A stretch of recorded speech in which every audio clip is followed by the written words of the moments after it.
Bien, mes chers collègues, merci d'être venus pour cette réunion de la Commission. Nous avons deux points aujourd'hui à l'ordre du jour. Le premier point, c'est bien sûr l'audition de M.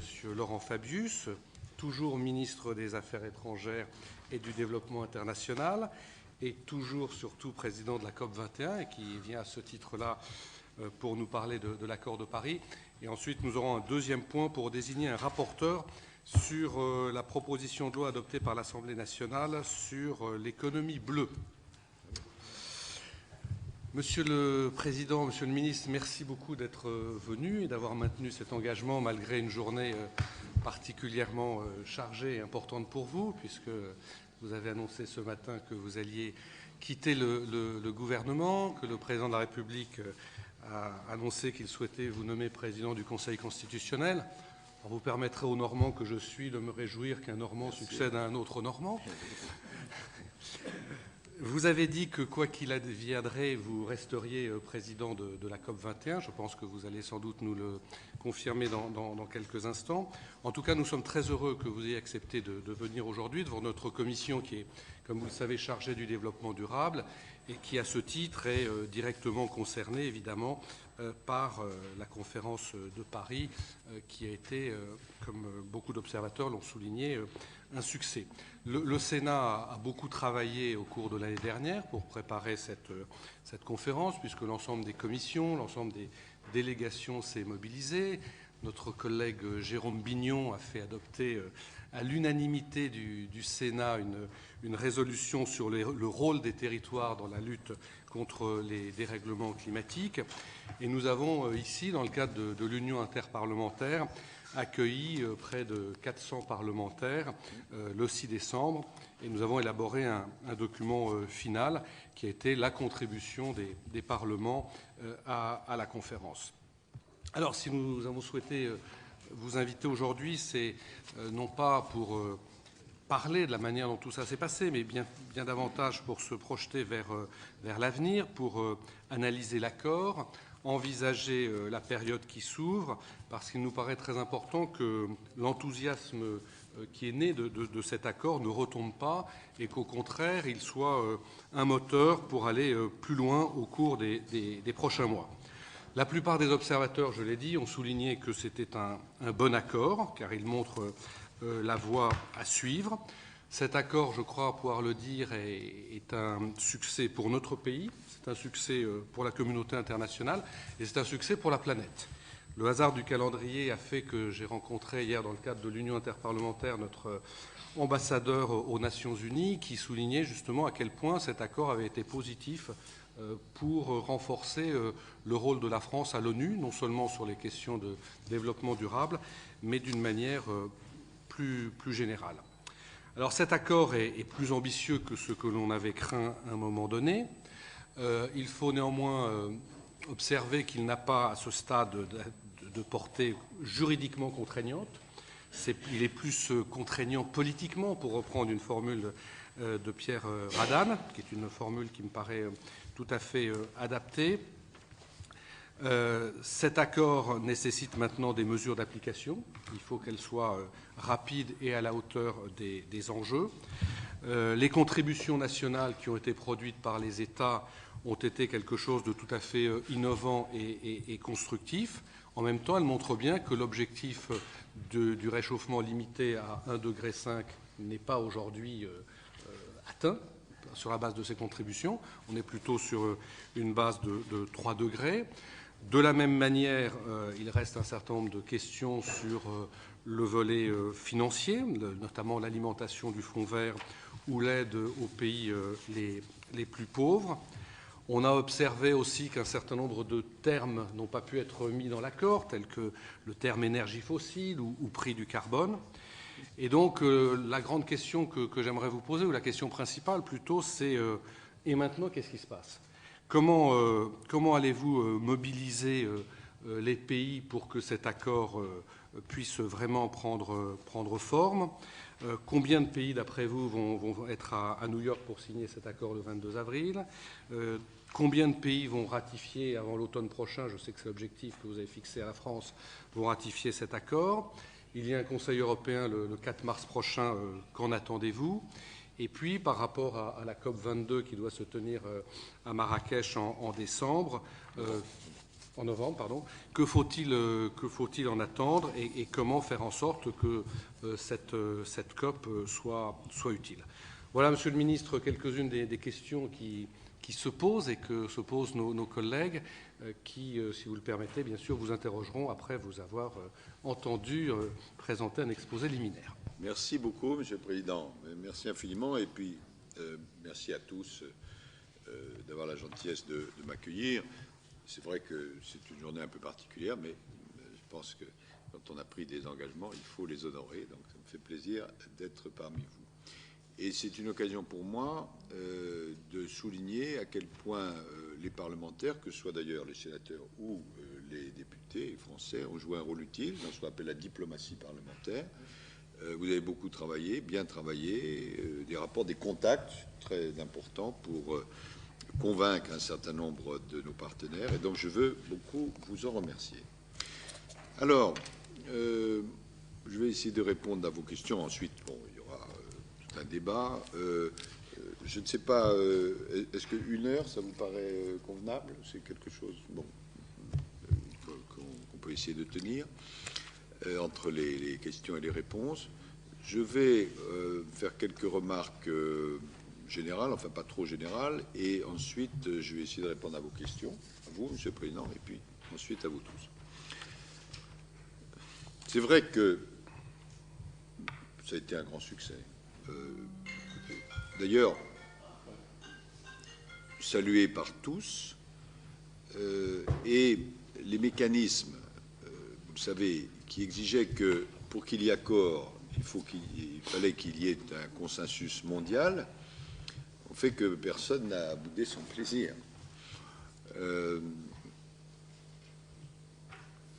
Moi, je me rappelle, nous en avions parlé, puisque je suis venu déjà devant le Sénat, je pensais qu'il y aurait un accord, parce que la pression était quand même très forte. Mais la crainte que nous avions tous, et dans vos propos, je pense que vous la partagiez, c'est que cet accord soit minimum.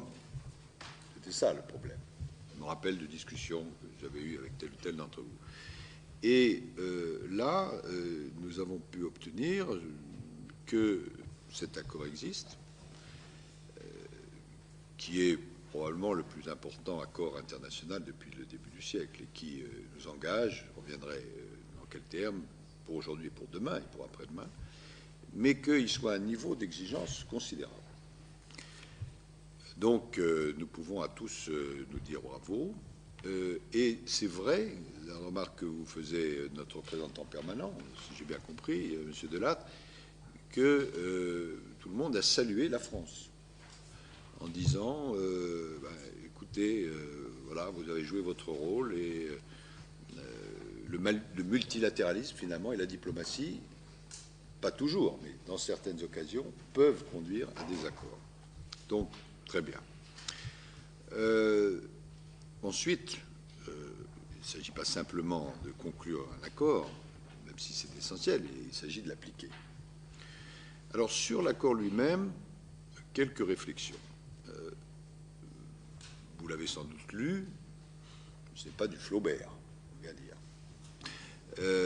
Il comporte cet accord, d'une part, l'accord de Paris, 29 articles, et une décision qui lui est accolée, qui comporte 140 paragraphes. Et c'est la seule petite notation de réserve que j'aurais par rapport à votre propos introductif. Au paragraphe 137, il est mentionné la question du prix du carbone. Je le concède en termes succincts, et j'y reviendrai sans doute. Mais ça n'a pas été sans lutte d'arriver quand même à le faire figurer. Donc nous avons cet accord et nous avons la décision. Qu'est-ce qui est le plus important dans cet accord? L'accord entre en application normalement en 2020. Dès lors que 55 pays, représentant au moins 55% des émissions des gaz à effet de serre, l'aura ratifié. Et donc la première date à avoir à l'esprit, c'est la date du 22 avril, où à New York, le secrétaire général des Nations Unies invite tous les dirigeants de la planète à venir signer et, si ça a déjà été fait dans leur pays, ratifier cet accord. La France, évidemment, sera présente, le président de la République sera présent, et moi-même, j'amènerai peut-être comme président de la COP, et puis, bien sûr, beaucoup d'autres dirigeants. C'est la première étape. Pour ce qui concerne notre pays, il est souhaitable, et je suis sûr que vous partagerez ce souhait, que la ratification se fasse le plus rapidement possible. Donc vous en serez saisis, évidemment. Et pour que nous continuions à assurer ce rôle de leadership, comme dit souvent le secrétaire général des Nations Unies, que nous avons assumé.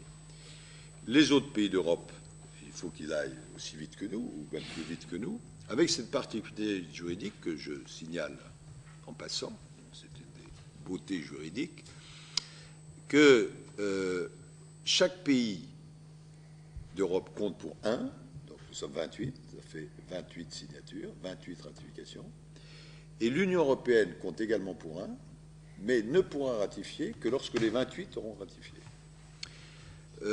Les grands émetteurs de gaz à effet de serre, vous les connaissez, d'abord la Chine, ensuite les États-Unis d'Amérique, ensuite l'Europe et l'Inde.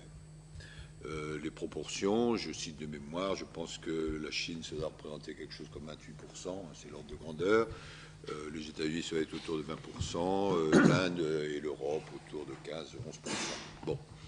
Et puis toute une série de pays très importants. Donc déjà, concentrons-nous sur le fait d'avoir ces signatures et cette ratification. Il n'y a pas de menace dans la mesure où tout ça est pour 2020, mais enfin, le plus tôt sera le mieux. Il y a quand même une difficulté, je ne sais pas si vous avez pu lire la presse, c'est que la Cour suprême des États-Unis, pas plus tard qu'hier, et j'en parlais à John Kerry, que j'avais au téléphone à l'heure du déjeuner, a pris une décision, alors c'est assez compliqué. Elle avait été saisie d'un recours, à la fois par des États et par des entreprises charbonnières, pour suspendre la mise en œuvre du Clean Power Plan en ce qui concerne les centrales à charbon. Et la décision de la Cour suprême, par 5 voix contre 4, puisque là-bas, vous savez qu'on donne les opinions des uns et des autres, a décidé non pas d'une annulation, mais d'une suspension de la mise en œuvre de ce Clean Power Act pour la partie charbonnière, dans l'attente d'une décision judiciaire d'un tribunal de niveau inférieur. Et donc, ça pose quand même un problème. Bon, John Kerry a été rassurant en me disant qu'ils avaient étudié le problème juridique, etc. Mais évidemment, on comprend bien de quoi il s'agit, et ça peut avoir d'ailleurs une interaction avec les élections américaines. Enfin, je ne suis pas plus loin là-dessus, mais c'est quand même un signal qu'il faut noter. Donc, 22 avril, signature, ratification, etc. Une deuxième date, je vais procéder ainsi, puisque vous demandez le calendrier, c'est le mois de mai, où nous aurons une réunion de la CNU-CCC, qui est la Convention des Nations Unies sur le climat, qui va veiller à ce que toute une série, j'allais dire, de détails, mais qui ne sont pas des détails au sens marginaux, soient précisés. Je vais prendre un exemple. Il est dit, et ça fait l'objet de longues discussions, qu'il faut ce qu'on appelle en anglais un reporting sur la façon dont, évidemment, les États remplissent les obligations qu'ils ont souscrites. Quelle est exactement la forme de ce reporting? Il est dit qu'il doit y avoir un contrôle, review, transparence. Quelle est la forme exacte de ces reviews et de cette transparence? Bon, ce ne sont pas des questions mineures, ce sont des questions difficiles. Et il va falloir que tout au long de l'année, à travers les réunions de cette convention, où figurent tous les États, eh bien, nous allions dans le sens de ces précisions. Et je souhaite, en liaison avec mon successeur marocain, qui est mon homologue d'ailleurs, que nous préparions les choses pour que, à Marrakech, au mois de novembre, on puisse non pas refaire ce qui a déjà été fait à Paris, ça n'a aucun intérêt, mais préciser un certain nombre de domaines qui doivent être précisés. Je dis en passant d'ailleurs, et je crois que j'en avais parlé avec quelques-uns d'entre vous, que cette notion de réévaluation est une notion absolument fondamentale.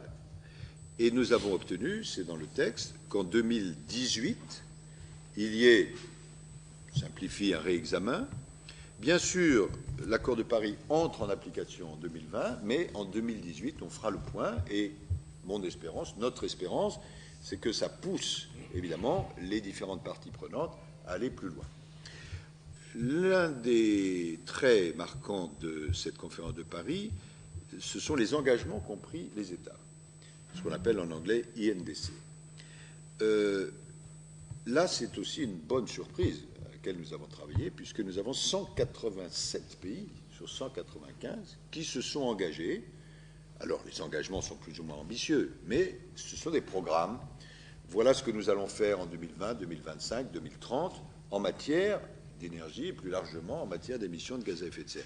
Pourquoi est-ce que c'est si important? Parce que même si, encore je le répète, il y a des différences d'ambition entre les uns et les autres, au sommet vous avez Costa Rica et quelques autres pays, et puis à la base, enfin minimale, il y a d'autres pays que je ne veux pas nécessairement citer, le fait que chacun de ces 187 pays ait procédé à une analyse, à un examen, ait pris des engagements, souvent avec la société civile, c'est une révolution. Et évidemment, notre espoir, c'est que petit à petit, ces INDC, ces engagements vont pouvoir être améliorés. C'est là où, évidemment, le contrôle va être très important. Il ne s'agit pas, comme parfois on nous le demande, de dire mais alors, si les États ne respectent pas leur signature, leurs dirigeants vont être mis en prison. Non, c'est pas comme ça que ça fonctionne. Bon. Mais il y aura la pression des pairs, PAIRS, la pression des populations, parce que s'il y a eu un succès à la COP21, c'est parce que tout de même, il y a une prise de conscience très importante, aidée par leurs scientifiques, que c'est un problème majeur et qu'il faut réagir. Et puis, il y aura, ne l'oublions pas, un certain nombre de novations technologiques qui vont intervenir, qui ne sont pas sans importance. Par exemple, même si je ne me suis pas appesanti là-dessus pendant ma présidence de la COP, il va y avoir d'ici peu d'années des satellites qui vont tourner dans le ciel, qui portent des noms parfois poétiques, et qui vont dire, en passant, survolant les différents pays, quelle est la masse des émissions de gaz à effet de serre. Et chaque pays ne pourra pas dire que les gaz à effet de serre viennent des voisins. Bon. Donc, petit à petit, à travers les engagements des États, qui vont être réexaminés, réévalués, à travers la pression des pairs, à travers la pression de l'opinion publique, des ONG, des uns et des autres, et puis les modifications technologiques, nous pensons qu'il va y avoir une forte amélioration. C'est là où j'en viens à une remarque que vous avez faite qui est parfaitement juste. Les scientifiques du GIEC, auxquels il faut rendre hommage, parce qu'ils ont fait un travail remarquable, je me rappelle encore qu'il y a même pas 10 ans, mais peut-être 5 ans, lorsqu'on avait une réunion sur ces sujets, la première partie de la réunion consistait à savoir si oui ou non il y avait des règlements climatiques. La deuxième partie de la réunion pour savoir si les hommes étaient oui ou non responsables du dérèglement climatique, puis la réunion était finie. Bon. Aujourd'hui, sauf dans quelques pays importants, je pense notamment aux États-Unis, la question de savoir si oui ou non il y a un réchauffement climatique, elle est tranchée. Et la question de l'origine humaine est également tranchée. Donc on peut se concentrer sur qu'est-ce qu'il faut faire pour enrayer ces dérèglements climatiques. Alors, les savants du GIEC nous ont appris que si rien n'était fait, nous aurions été sur une trajectoire moyenne de 4 ou 5 degrés d'élévation de la température à la fin du siècle, ce qui est absolument catastrophique et invivable, parce que 4 à 5 degrés en moyenne, ça veut dire des amplitudes absolument effrayantes dans certains territoires, donc invivable. Là, avec la somme des INDC, c'est-à-dire des engagements que nous avons additionnés, qui ont déjà été pris, nous sommes autour de 3 degrés. L'objectif de l'accord, c'est 2 degrés et, si possible, 1,5 degré. il y a eu une bataille extrêmement sévère pour savoir si oui ou non il fallait inclure l'1,5. Et je dois dire que j'ai mis mon poids dans la balance, et évidemment très aidé en cela par les petites îles, puisque le problème de ces petites îles est différent du problème des autres territoires. Ce n'est pas la question de savoir si oui ou non on va vivre correctement, c'est la question de savoir si oui ou non on va exister, on va être recouvert par les eaux. Bon. Et les plaidoyers ont été si forts que même les États les plus réticents ont été amenés à dire 1,5 degré, même si, vous le regarderez dans la rédaction n'est pas la même pour l'objectif de 2 degrés ou pour ce qu'on peut faire pour 1,5. Donc, vous avez des engagements, vous avez une trajectoire, et je fais ça d'un signe de la main, qui n'est plus 4 à 5 degrés, mais qui est 3 degrés, et qu'il va falloir infléchir vers les 2 et les 1,5. Et comment va-t-on l'infléchir?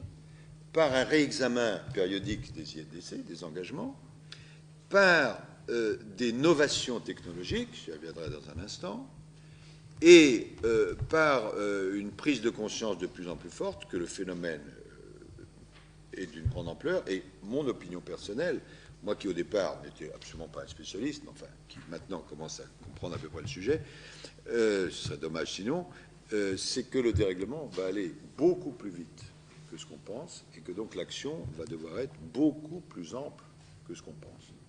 Regardez ce qui se passe en Chine.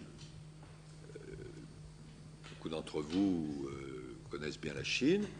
Je rappelais à l'une d'entre vous que lorsque, à Paris, on a décidé la circulation alternée, je me rappelle très bien ça, la circulation alternée, je crois qu'elle est déclenchée lorsqu'on est à plus de 50 ppm.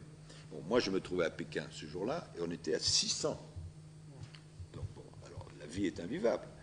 Si vous avez des amis ou des relations à Pékin, ils disent que les enfants n'arrivent plus souvent à respirer, qu'il y a des maladies considérables. Ça pose des problèmes économiques que vous imaginez. Bon. Et c'est pas vrai simplement à Pékin, c'est vrai ailleurs. Alors, c'est pas toujours les gaz à effet de serre, mais le pouvoir chinois s'est rendu compte, et quand il décide quelque chose, en général, c'est assez efficace, qu'il fallait modifier l'orientation de développement. Et du coup, c'est une leçon pour nous tous, ils ont fait de ce handicap, ils essayent de faire de ce handicap une source de création d'emplois, et ils sont devenus les meilleurs dans le solaire, et ils vont faire la même chose dans d'autres domaines. Ce que je veux dire, c'est que les choses vont aller vite, et il faut donc que l'accord que nous avons passé soit respecté. Lorsqu'on dit qu'il n'est pas juridiquement contraignant, je pense que c'est une discussion qu'il faudra avoir. Il y a des éléments qui sont juridiquement contraignants, d'autres qui ne le sont point, même si la contrainte n'est pas une contrainte par corps. Mais quand on s'engage à signer quelque chose, on s'engage à signer quelque chose. Avril, signature, puis ratification. Mai, réunion de la Convention des Nations Unies sur le climat.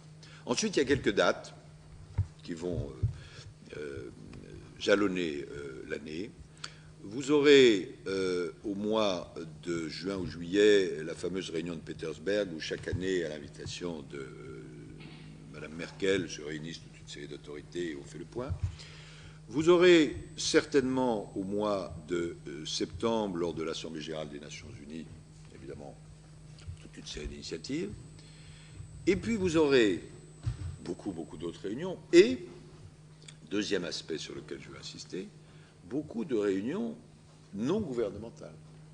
Parce que si la conférence de Paris a été un succès, ce n'est pas seulement parce qu'il y a eu un accord international, qui était évidemment indispensable, et celui après lequel on courait depuis, pas combien, 30 ans, mais parce que, sur la base d'une décision prise d'ailleurs à Lima, nous avons associé à la fois les partenaires publics, gouvernementaux, et l'ensemble de la société civile.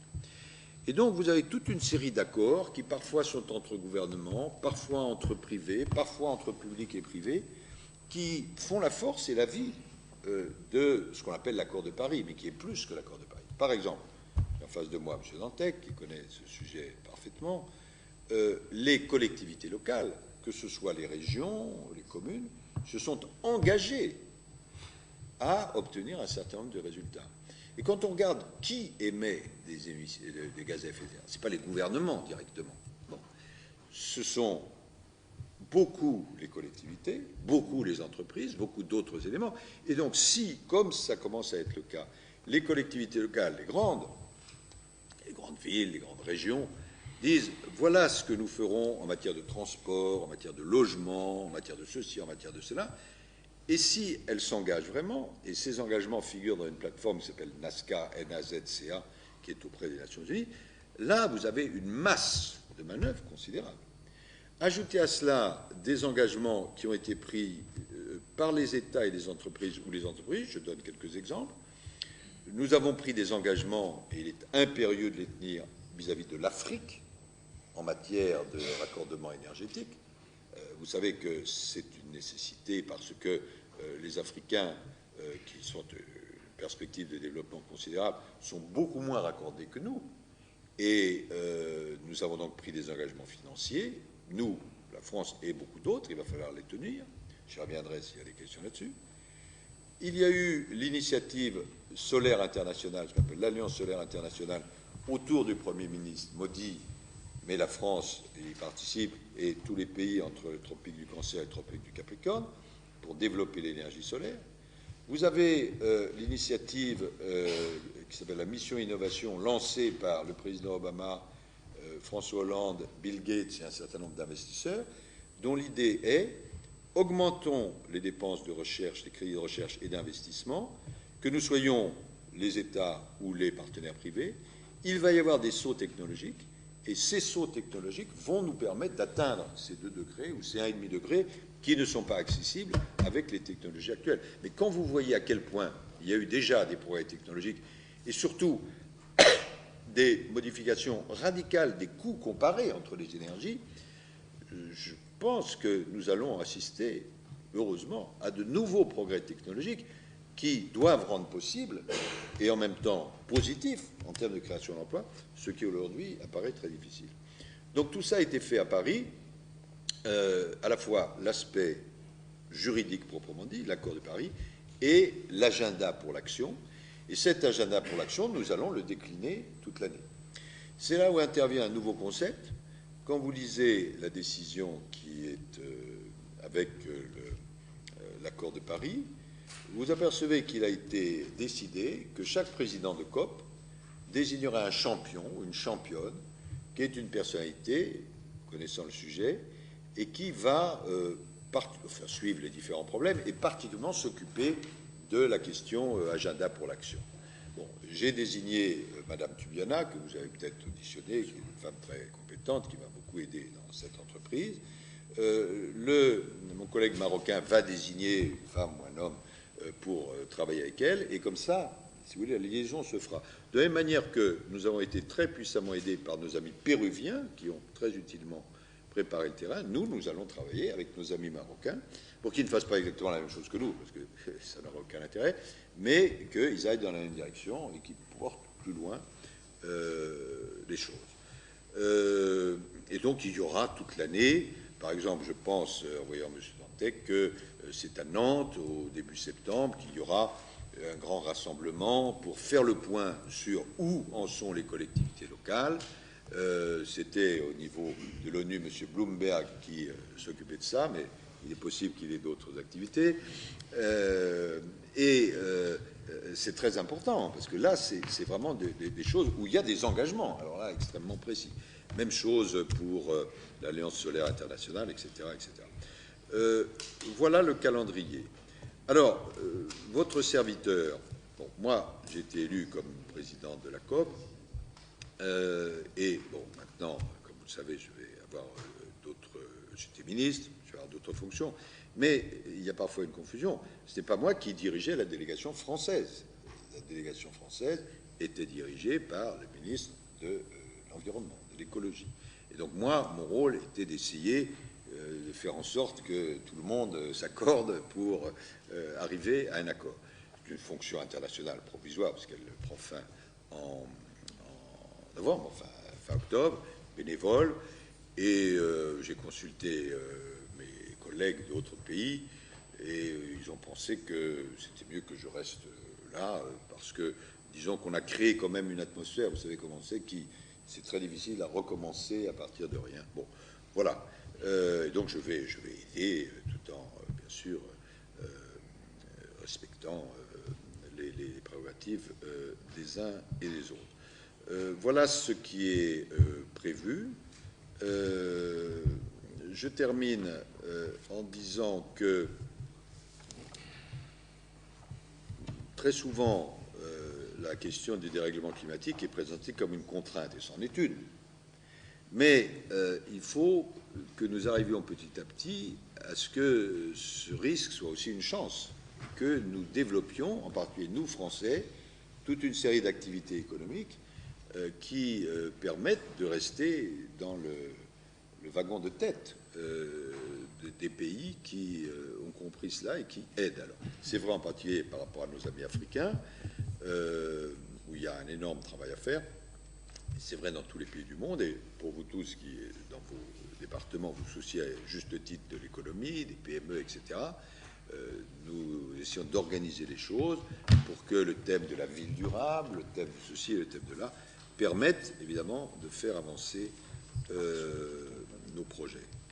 Un dernier mot auquel vous serez sensible, vous avez voté un budget pour la COP.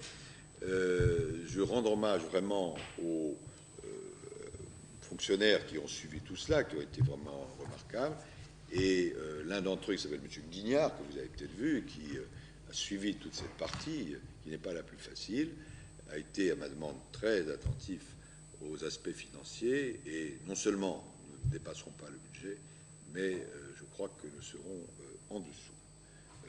Et comme ce n'est pas toujours le cas, après ce que j'ai compris, ça mérite d'être signalé. Mais nous avons devant nous un chemin qui reste très difficile parce qu'évidemment, tous les pays ont accepté l'accord, mais comme on dit, le diable est souvent dans les détails. Et donc, il va falloir regarder les détails attentivement et faire que les fruits tiennent les promesses des fleurs.